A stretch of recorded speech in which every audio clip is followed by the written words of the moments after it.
Anybody else? Bhajan today? Exactly. All our prayers are answered. Ange mic irke.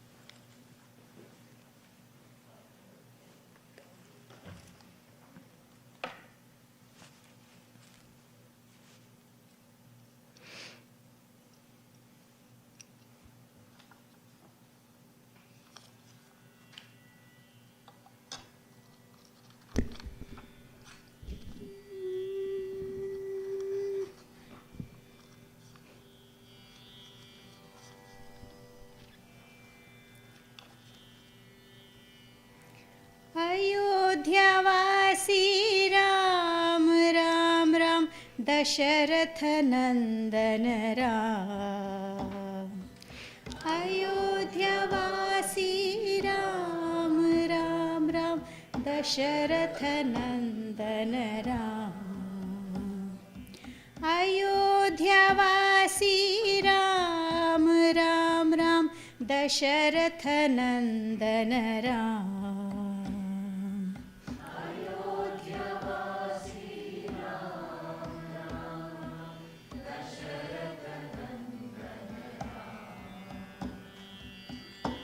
पतित पावन जानकी जीवन सीता मोहन राम। पतित पावन जानकी जीवन सीता मोहन राम। पतित पावन जानकी जीवन सीता मोहन राम। पतित पावन जानकी जीवन सीता मोहन राम। अयोध्यावासी राम राम राम दशरथ नंदन राम। अयोध्यावासी राम राम राम दशरथ नंदन राम।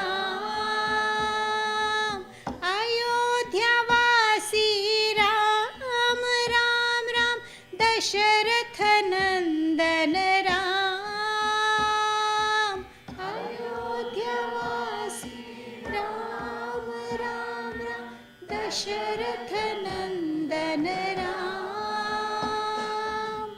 पतित पावन जानकी जीवन सीता मोहन राम। पतित पावन जानकी जीवन सीता मोहन राम। पतित पावन जानकी जीवन सीता मोहन राम।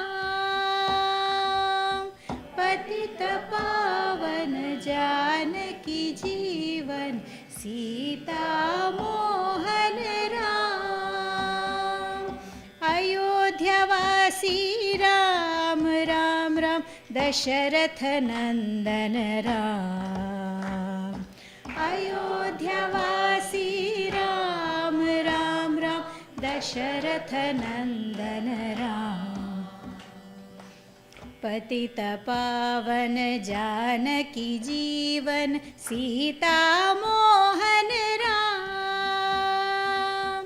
पतित पावन जानकी जीवन सीता मोहन राम। अयोध्यावासी राम राम राम दशरथ नंदन राम। अयोध्यावासी राम राम राम दशरथ नंदन राम। पतित पावन जानकी जीवन Sita Mohan Ram.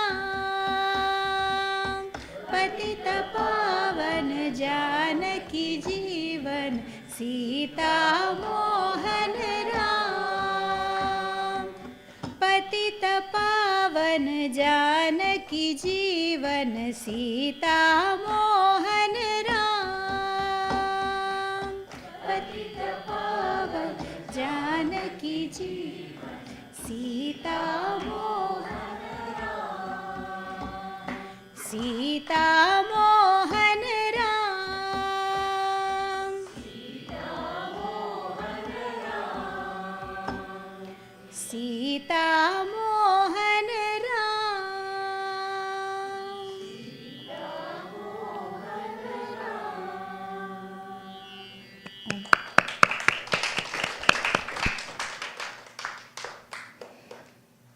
Thank you.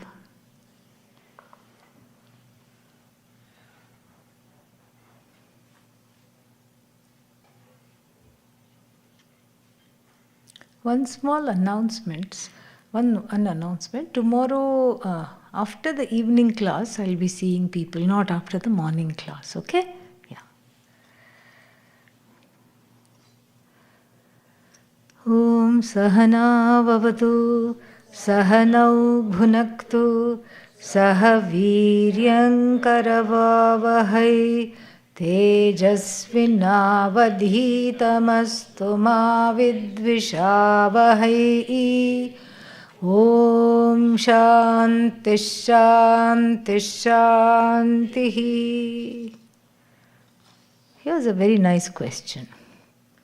If we need to learn not to blame ourselves or others, where to put the blame?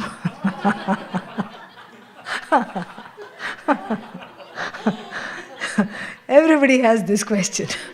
Very popular question. And then how do we keep ourselves and others accountable? Two-part question.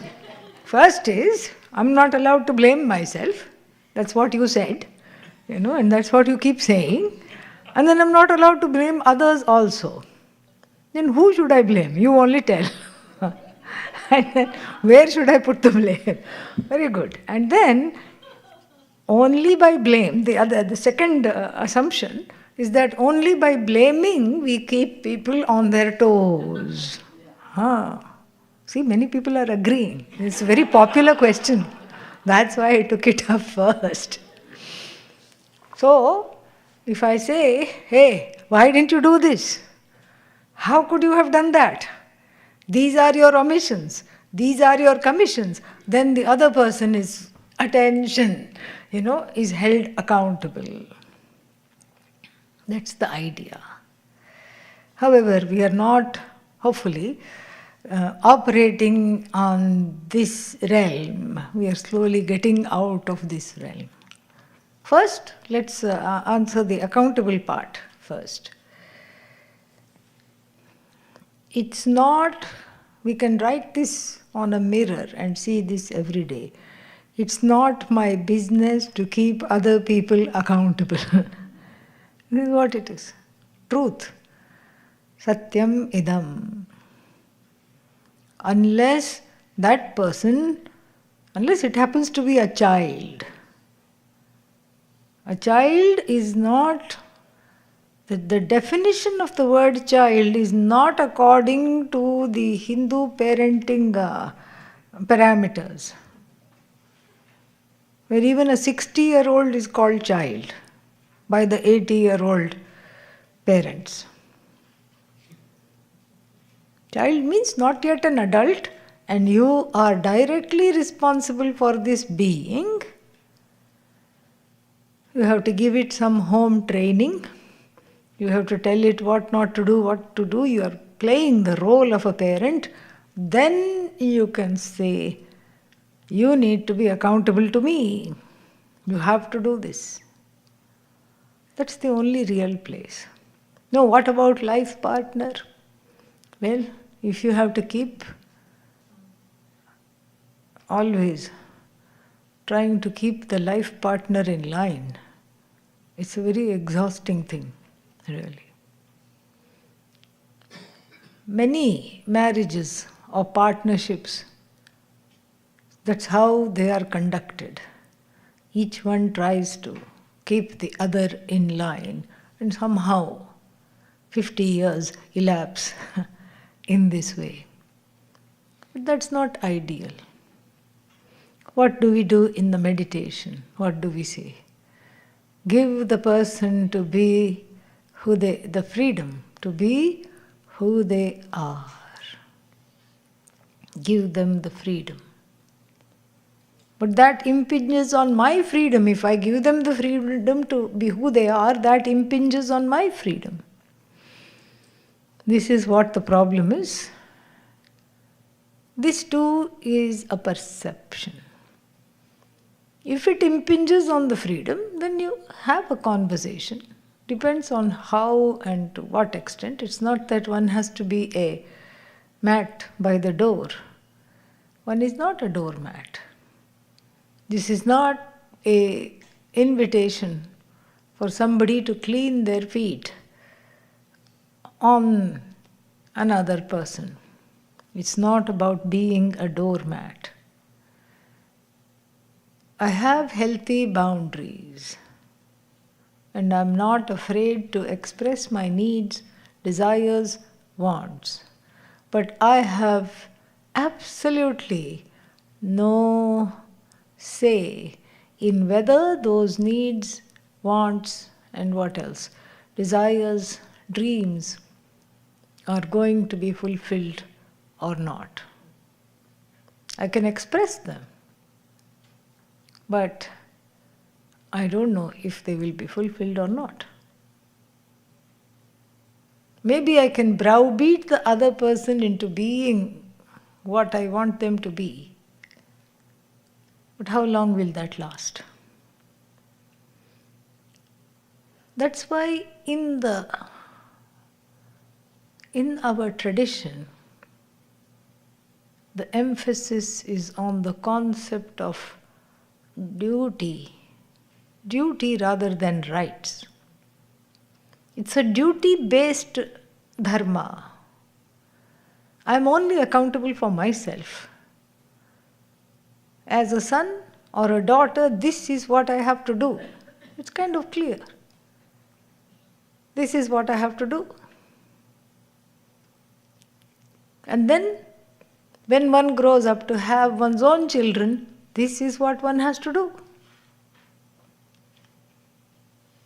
As a life partner, someone in a committed relationship, like marriage, etc., this is what one has to do. It is a duty-based tradition, completely opposite to the West, which is a rights-based tradition. In the West, it's all about fighting for my rights. You didn't do this, therefore I will sue you. So that's why it's a very litigious society. Because those rights have to be forcibly brought to attention. They have to be enforced. That's why there is so much litigation. I have to fight for my rights. In India, or at least in the tradition, in the ancient times, now things are changing a lot. It was duty-based.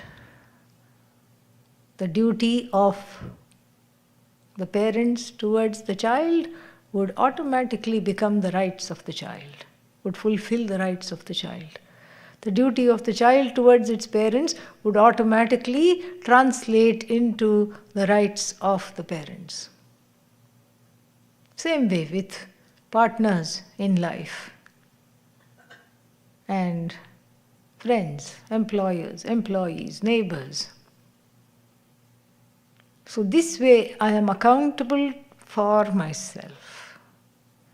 I'm not accountable for anybody else because that's a very sad thing. Always minding somebody else's business. Very boring it is. And frustrating also, both for oneself and for the other. So, looking at the question again, how to bring about accountability. Yeah. Keep yourself accountable. This is true. If you are doing your duty as a prayer to Bhagavan, this becomes Karma Yoga. That's how you keep yourself accountable.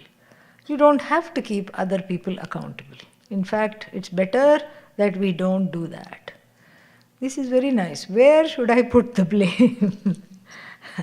Bhagavan, very easy. Very simple. Because nobody else is going to listen to your blame. Yes. If you blame the significant other, as one is tempted to do, then the word significant will drop. What is left? Other. That's what will happen. Same thing if you blame the mother, the letter M will drop. There will be just other. What happens if I blame the father? Well, he will go farther and farther. That's what will happen. That's what will happen. So therefore, there is no, blame means what? And, you can't, you think that, okay, these are the people who caused. First of all, the no blame lecture, whenever it happened, I forgot. The no blame lecture, a little bit of context to the no blame lecture.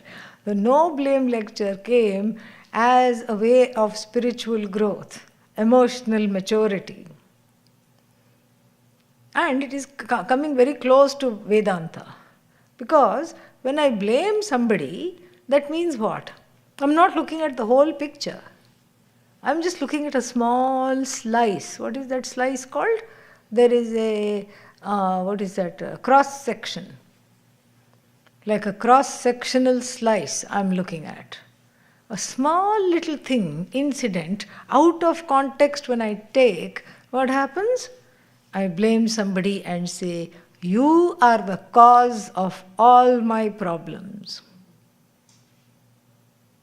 That's not even true. It's a subjective perception, it's not an objective reality. What is the objective reality?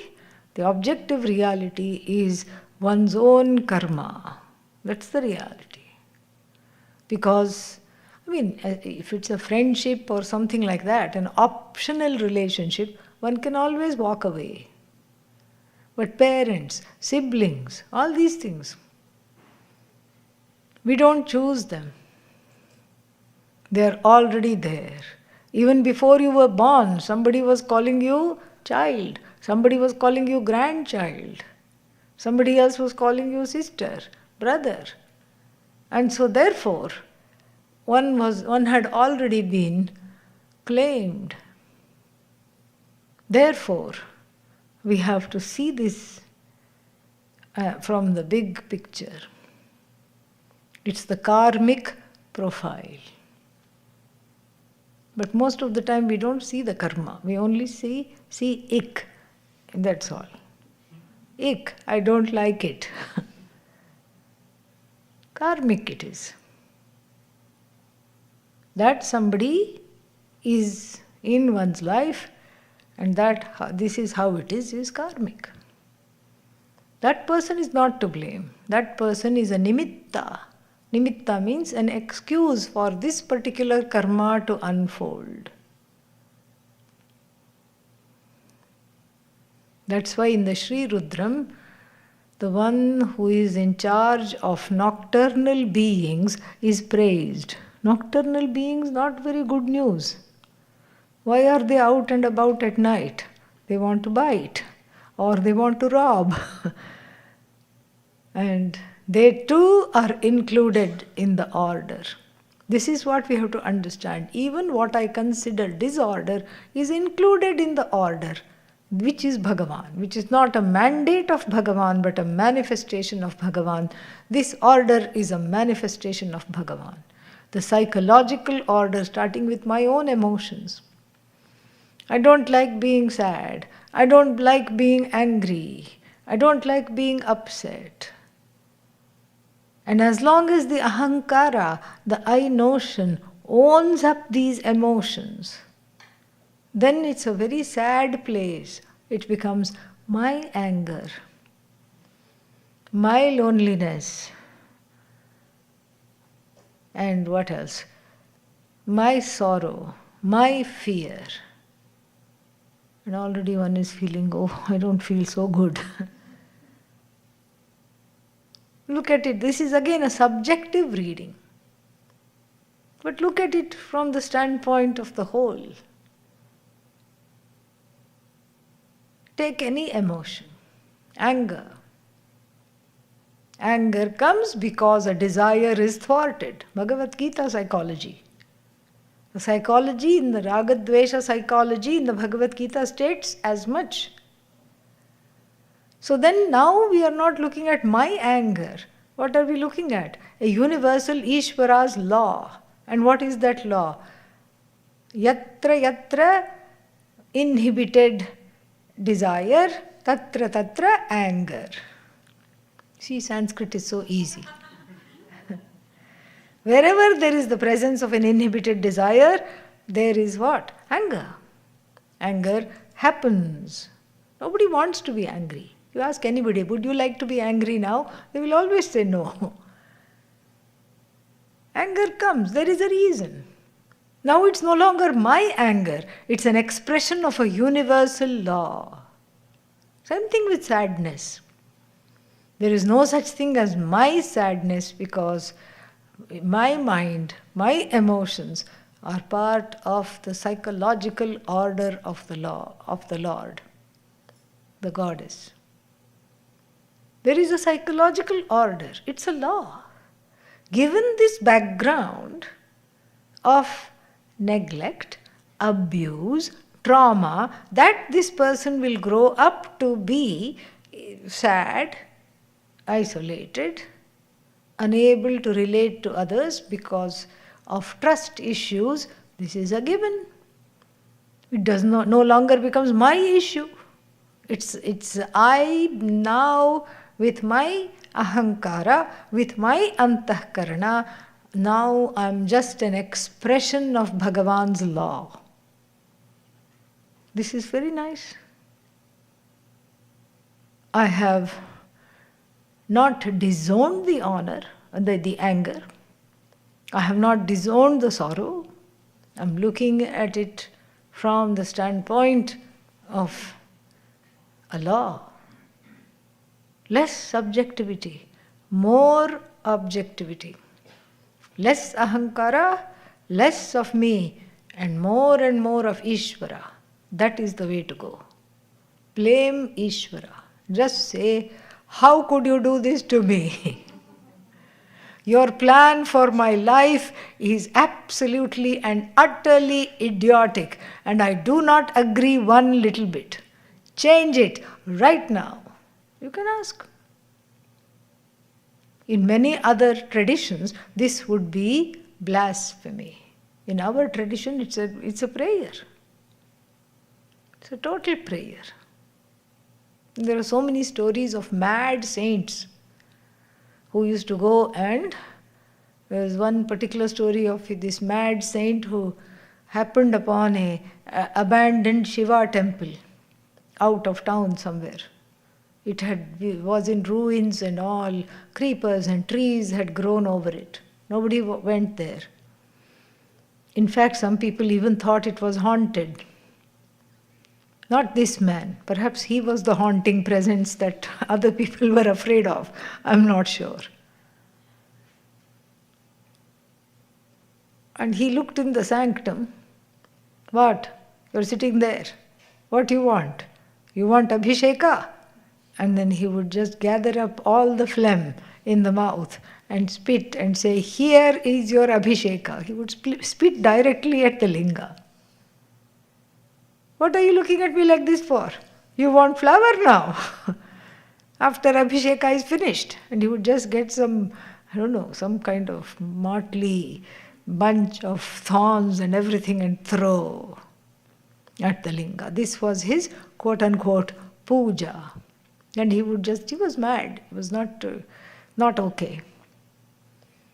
And he would just say some choice 4-letter words and then come out. This was his daily practice, without fail. Then the town grew, the village grew into a town and crossed the borders, and suddenly somebody said, "Oh, such a lovely temple. Oh, and look at this idiot, what he's doing. Such a lovely Shivalinga." All this time they didn't even know about it. Few people knew about it. Nobody went there. And then they decided to clean up the temple, give it a coat of paint, and do what we are going to do 17th, 18th, and 19th. Have a Kumbhabhishekam, a reconsecration of this temple. And so before that, this horror had to be gotten out of the way. What to do? They blindfolded the poor fellow and took him somewhere in the forest and released him. And took away the blindfold, of course. And then came the day of opening the doors, finally to have darshan. The door got stuck. The temple doors would not open. And all the priests tried, everybody tried, just wouldn't open. And the priest said there has just definitely been some kind of a terrible omission because the muhurtam, the auspicious time, is going by and the doors are not opening no matter how hard we try. What shall we do? The priest said, "I'm going to sit in meditation." And the answer came, "I want my best bhakta to open the door." Where to find him? The priest knew exactly what was wrong. Where to find him? So they went. Fortunately, he hadn't wandered far and he was just sitting wherever he had been released. They got him back. They said, "We are very sorry." He was just fine. He came back. And then as soon as he said, "Oh, now you are hiding behind this door." And then the door opened on its own. So, like this, there are stories. And they are not just to waste our time. There is a considerable emotional transformation when the bhakti is in the form of telling Bhagavan all the woes. And sometimes when you tell the difficulties, the anger comes, the fear comes, the sorrow comes. And it is safe. It's a safe presence. Bhagavan is not going to tell anybody else. No matter how much you trust anybody, you are afraid that in some duress, under some pressure, they will go and tell somebody. This is not going to happen. And you can tell whatever you want, Bhagavan is not going to judge you. Tomorrow also, after you told some terrible things today, tomorrow also you are greeted with that same smile and the hand that says, "Don't fear, I am here." That's who to blame, okay? Yeah. You can start today itself.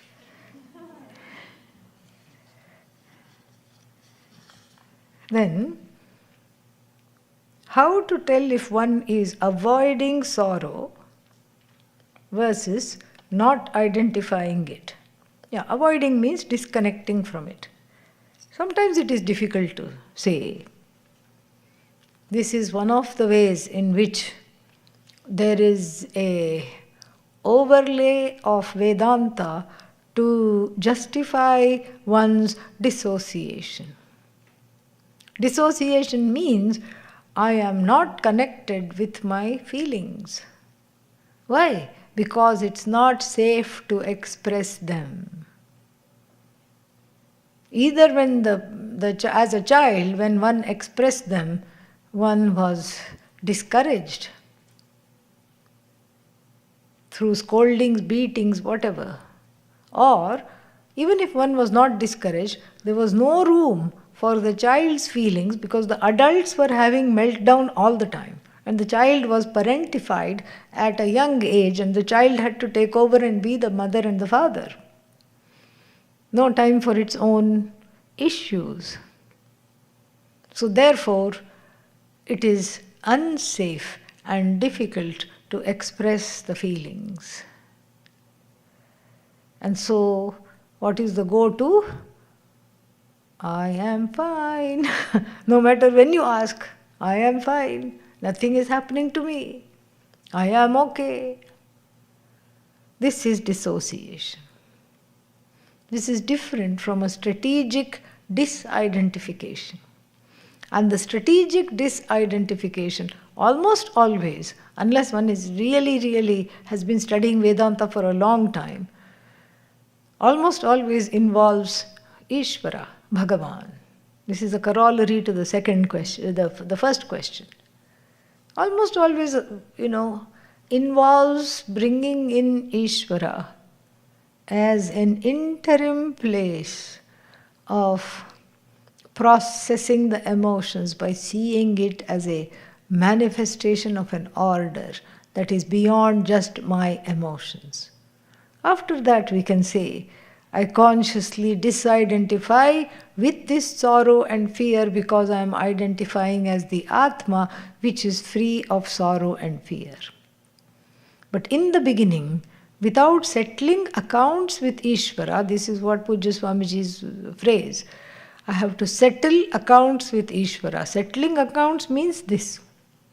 Means being able to process the emotions in the light of a universal law and seeing that author of the universal law as non-separate from its manifestation, and forgiving myself in that, including myself in that. So there is no isolation, there is no dissociation, there is no loneliness, creating a certain safety to process the feelings, and then afterwards rising above them to say, I consciously eschew this sad story of myself as stricken with grief, because I am Atma that is not subject to grief. That is the second stage. First stage, we have to bring in Bhagavan into one's life.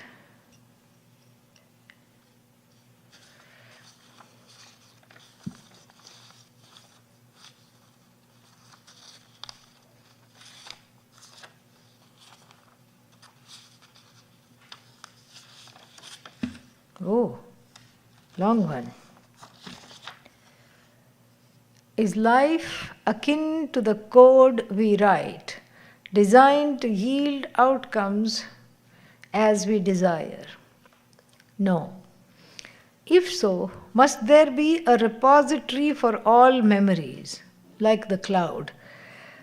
Without inherent logic, how do familial connections manifest in this life? Because of karma. That's what it is. Is there a repository where every memory from a lifetime is preserved? Yes. That repository without any borders is called Ishvara. If such a repository exists, how does a soul select its next body? It does not select the next body. Select only as though. Selection involves not going shopping somewhere in a celestial realm and saying, ooh, that body looks good, I'll have that. No. The selection, so to speak, is confined to what kind of desires one has. The desires in the past life, the strongest of the desires in the past life, clamor to be expressed first, immediately. And that's the kind of body that one gets. That's why I always joke. Don't desire things like bungee cord jumping and all that. Next life, definitely what? Spider. Yes. So any strong desire. So that's why when Vedanta becomes the strong desire, then there is no other option except to have a human body and a human mind. And of course there are many, 8 billion human bodies and 8 billion human minds. But one here is blessed with an appropriate human body for Vedanta. What does that mean? One will be born in a family that is able to take care of itself, so that you don't have to earn and be responsible for them. One is born in a family that has a, what is that called? That has very few issues. Because the focus there is on inner growth. One is born in a family which has temples, shlokas surrounding, or it doesn't have to be always Hindu, it could be some other kind of a very dharmic background, religious background could be there. So, then that kind of a body, because in the last life you desired Vedanta more than any other desire, and that kind of a body you selected. You didn't select, the desire selected. So, that is the idea. You don't select. Your selection is just in the sense of expressing the desires. How does it remember its past life? It does not. Yes. That's why we keep doing the same, making the same mistakes. That's why there are sometimes deja vu.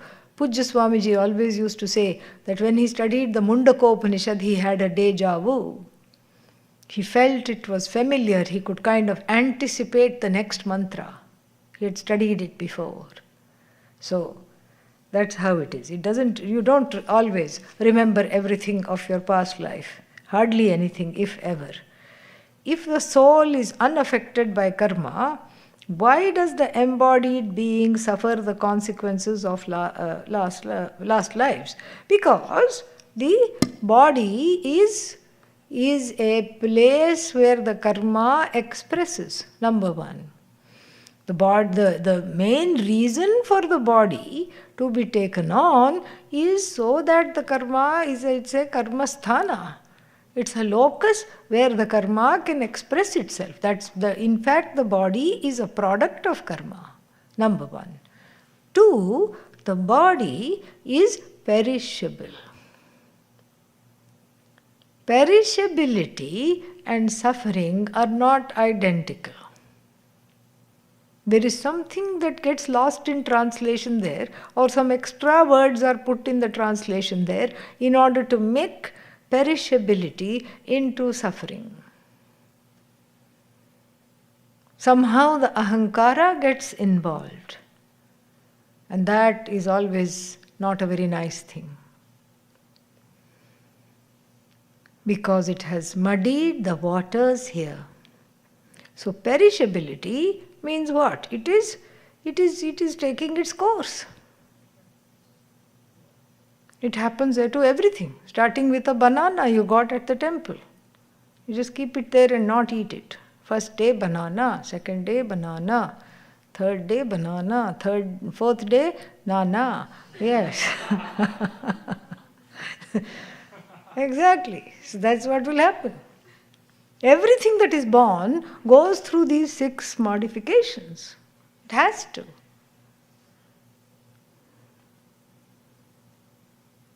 It is born, it survives, it undergoes some positive changes, it grows up. And then what happens after it grows up? It blossoms, gets ready to reproduce. After that, it starts to show signs of wear and tear everywhere. And then finally, that's all. So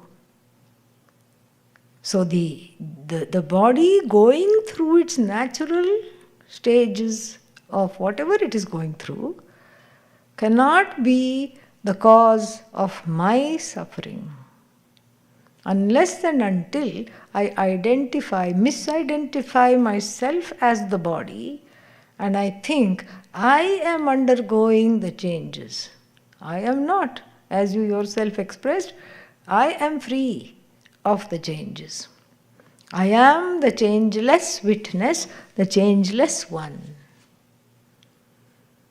And so, the changes are there, perishability is there, but perishability need not translate into suffering. For perishability to translate into suffering, there has to be a mistake, a misidentification with the body, the mind, the senses, etc. That's why we study Vedanta, so that we can have the right identification. Further, what methods exist to erase the accumulated karma? The eraser, is that what's called? Yeah, the eraser is called Vedanta Shravanam.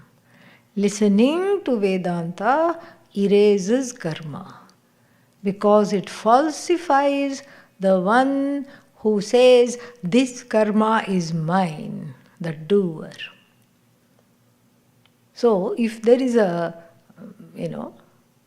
let's say a person is in terrible debt, owes a lot of money, and then dies away. Doesn't owe anything anymore. Same thing if a person has a huge bank account, dies away. Where does it go, really? Supposing there are no heirs. That's exactly the situation here. That's completely the situation here that we are looking at, because there is no taker of karma phala. Karma phala is for people who want that. Karma phala means results of karma. The one who owns up the results of karma as mine is the one who says, I have all this karma. That's why in this, this is coming from the evening and the afternoon class, I said the operative word is in the fourth verse, and agnyasya. Agnya means the one who is ignorant of the self. For that person there is suffering, for that person there is a huge amount of karma, insurmountable amount of karma.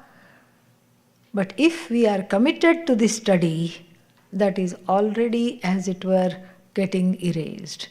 The more clarity there is, the more one gets out of the sense, the notion that I am the doer. And if I get out of the sense that I am the doer, then everything that is done also does not belong to me. That is how it is.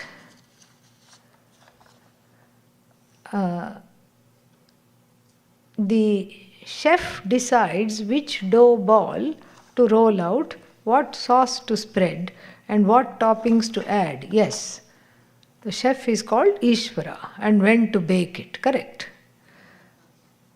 In real life, if the chef represents God, does he, why he, we can also say he, she, dictate our choices, or do we exercise free will to shape the pizza, our destiny?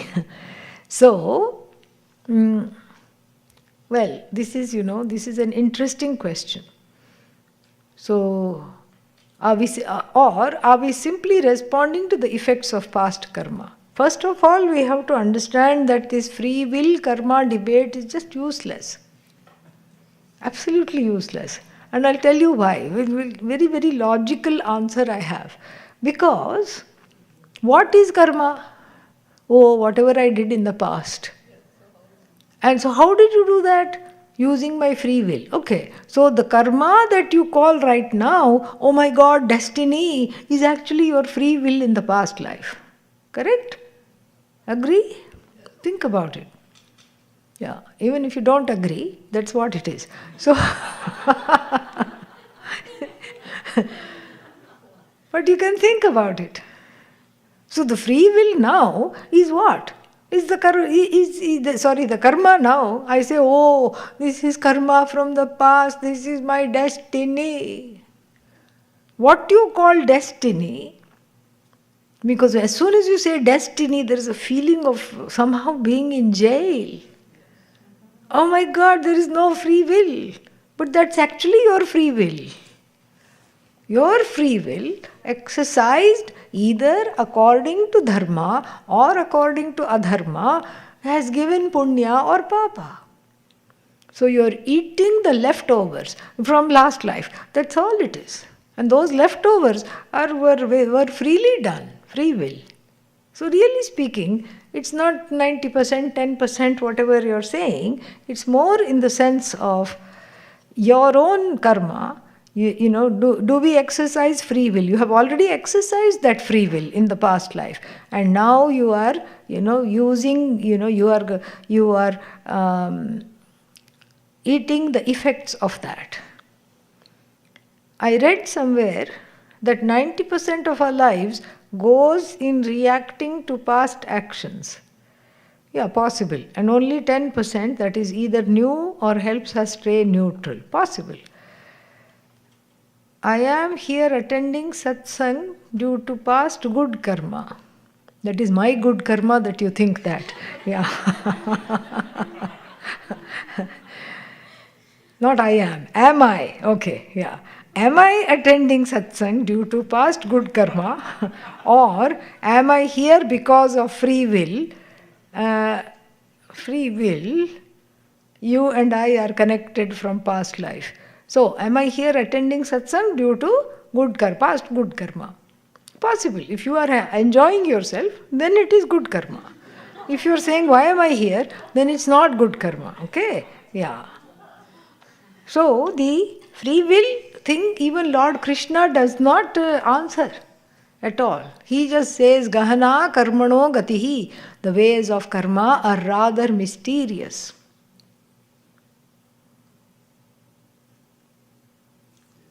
So, that's what he says. The ways of karma are rather mysterious. Meaning, you can't say how much is, my free will. And how much is, once when we enter into Vedanta, you can say everything I freely choose, or you can say everything is chosen by Ishvara and I am going along with it. Both will take you to where you need to go. Doesn't matter, really. So, that is what it is. And you and I are connected from past life. I have no idea. I don't deal with past lives because this life itself is plenty. Yeah. So, then, what is the best way to deal with somebody who is suddenly acting unfriendly to you for no reason? First of all, there is a reason, okay?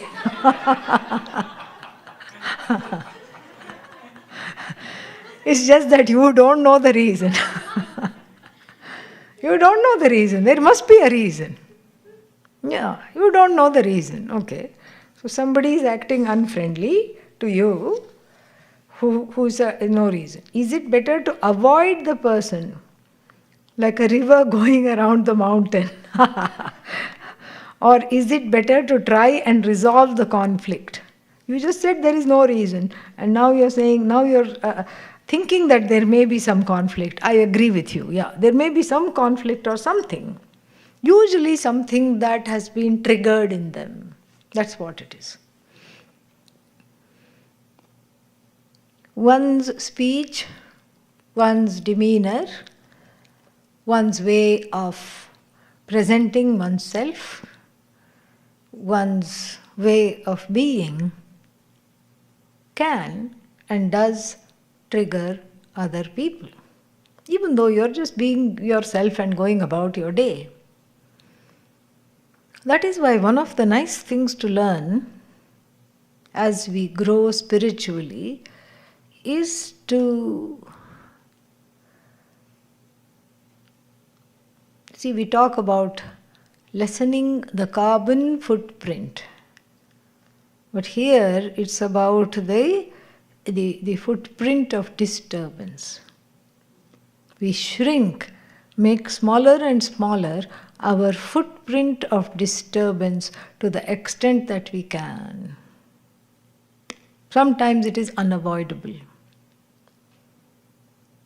When I go out, oh, you like orange. There is something created in the other person that they have to ask or tell or comment or justify it to themselves. That I cannot avoid. But I can choose to sit in a certain place where I'm not noticed as much. That's one thing we can do.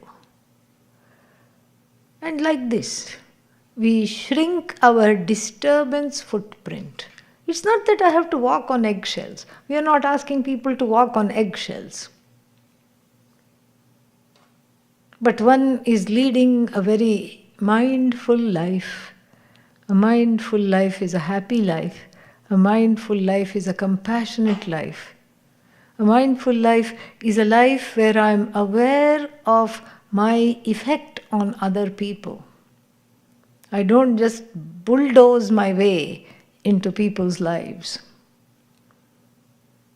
unaware that I may be actually in the way. I may be actually causing some trouble here. So this incidence in your life is an invitation to introspect and grow out of this mindlessness or whatever we want to call it, or grow out of something, but grow, I don't know, I'm not getting the right word, but grow into being more awareful, being more mindful, being more present. Because here we see everything as Ishvara, that is the way of moksha. So the other person's feelings, everything is Ishvara. This doesn't mean that I'm codependent and I'm always worried about how people are thinking and feeling. That's not what it is. But it's a general awareness of everybody. I may choose not to do anything, but still I'm aware of it. And my actions become more and more deliberate and less accidental. My reactions mature into responses. Reaction means I don't have a choice. It's a gut level something. Response means there is a two-step. Reaction, there is no step. Response, I'm aware of how I feel. I'm aware of how the other person might be feeling or thinking. I'm aware that I have a background because of which I may be triggered. I'm also aware that the other person has a background because of which they may be triggered. Again, I may not be equipped to change something, but I'm aware of it. And that awareness and the way one moves in life, this is this is why we just love jnanis. That's why saints and sages, people love to be around because of that. And so this is the reason. But then being around them is one thing, but emulating this is very good for us. It's a work in progress all the time, lifelong work in progress, to grow into somebody more and more sensitive, more clarity, more objectivity. It is said that one should not do Guru Droha. Guru Droha means criticizing the Guru. Can you please explain this? Yeah, because if you criticize the Guru, then all their papas come to you. Simple. Yeah. That's why don't criticize the Guru for one's own thing. This may be a belief, doesn't matter. But Tattva Bodha says that. So whatever little papa the Guru may have done or continue to do, like step, not consciously, but inadvertently. Maybe the Guru opened the mouth and a mosquito went in. Non-veg Guru. Okay. So, or maybe the Guru stepped on a insect. Something happened. Insect got instant moksha without even the Guru's knowledge. Some small papas may be there. Just like the punyas, go off the Guru, go to the devotee. Why? We know the way. Why are the feet? Right? The papas go also. The papas go to those who do droha or ninda of the Guru. That is, I don't think we need to take that too seriously. The real reason why I do not criticize the source of the knowledge is because if I criticize the source of the knowledge, then I will not get the knowledge, because I will not have Shraddha. That is why all these stories are made, to help ourselves. Have Shraddha. Shraddha means a trust, a devotion, a reverence to the source of the knowledge must be there for me to prosper in the knowledge, to internalize, to assimilate. But if I keep finding fault with the Guru, oh, they don't know what they're saying. Oh, they did this, they said this, they did this. Everything becomes a huge complaint, a huge critique. Then the Guru is not affected. Who is affected? The person who is the critic is affected. That is why it is given like that. How to discipline the mind?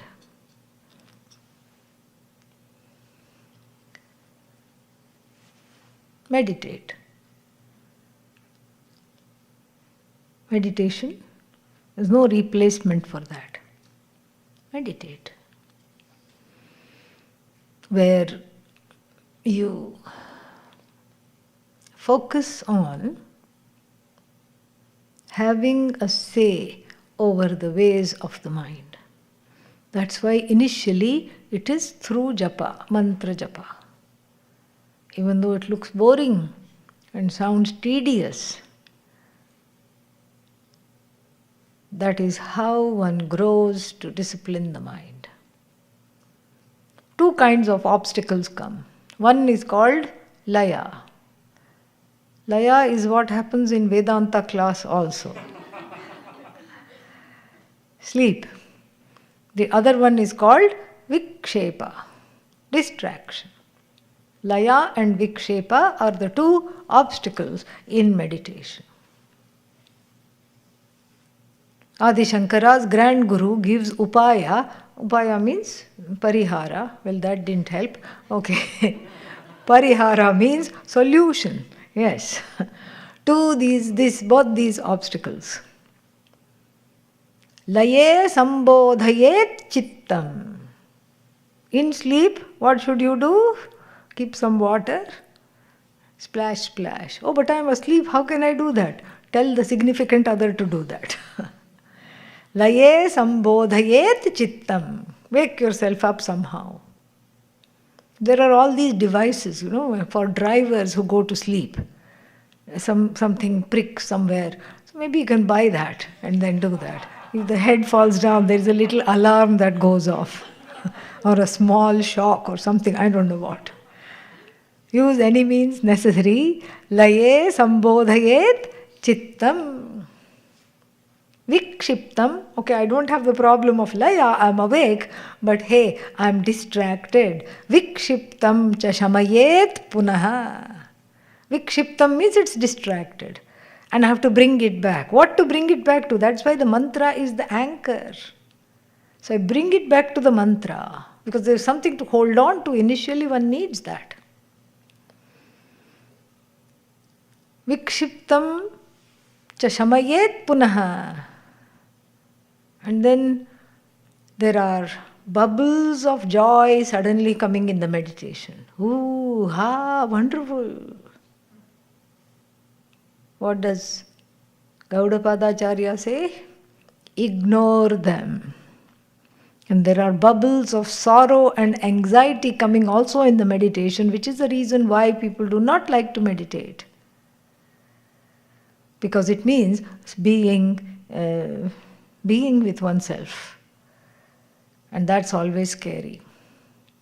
Sakashayam vijaniyat.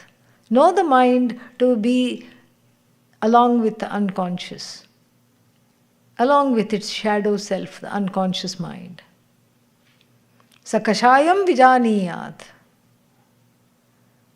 Praptva na vichalayet. So if you get a bad memory or a difficult situation, do not go probing into when did this start. Is it because of karma or my free will, or where to go with this, how to resolve this? Don't go there that time. Right now what are you doing? Meditating. Let that go. come back to the present. Nasvadayet rasam tatra.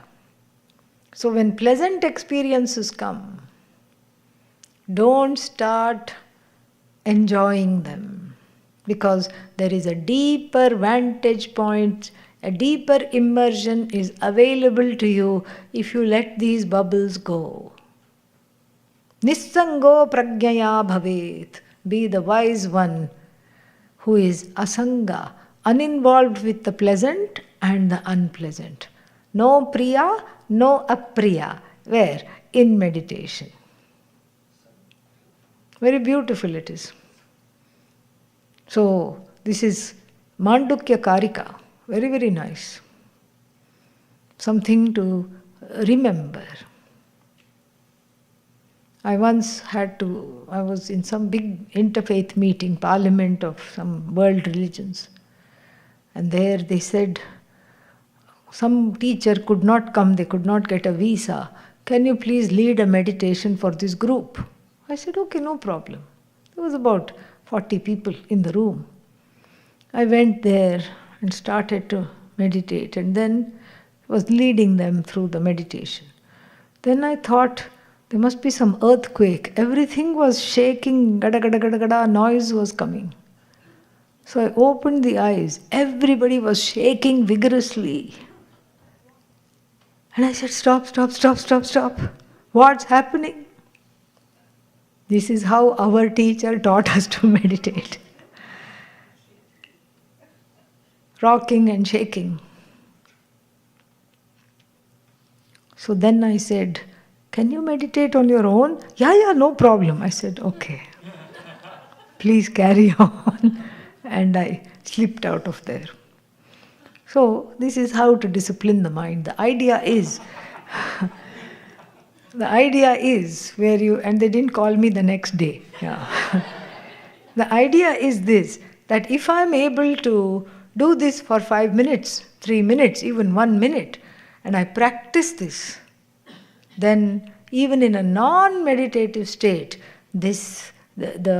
my meditation practice blesses me and spills over into the non-meditative state as well, so that there is not much of a difference between meditative and non-meditative states.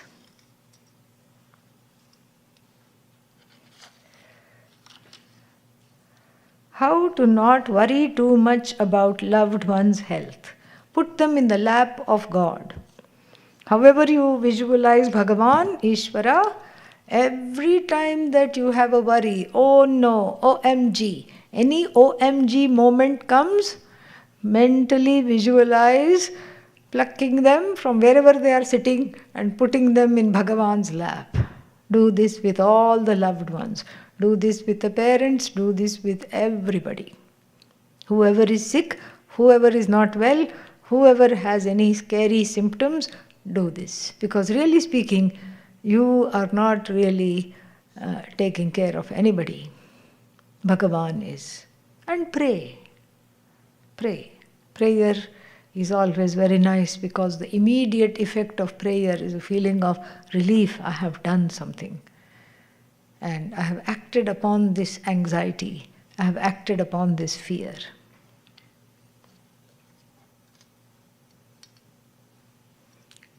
Any story about Pujya Swamiji will be highly appreciated. I am sure it will. Some other time. Om Purnamadav Purnamidam Purnat Purnamudachyate Purnasya Purnamadaya Purnamevavashishyate. Om Shanti Shanti Shanti. Harihi Om Shri Gurubhyo Namaha. Harihi Om. Good night to all.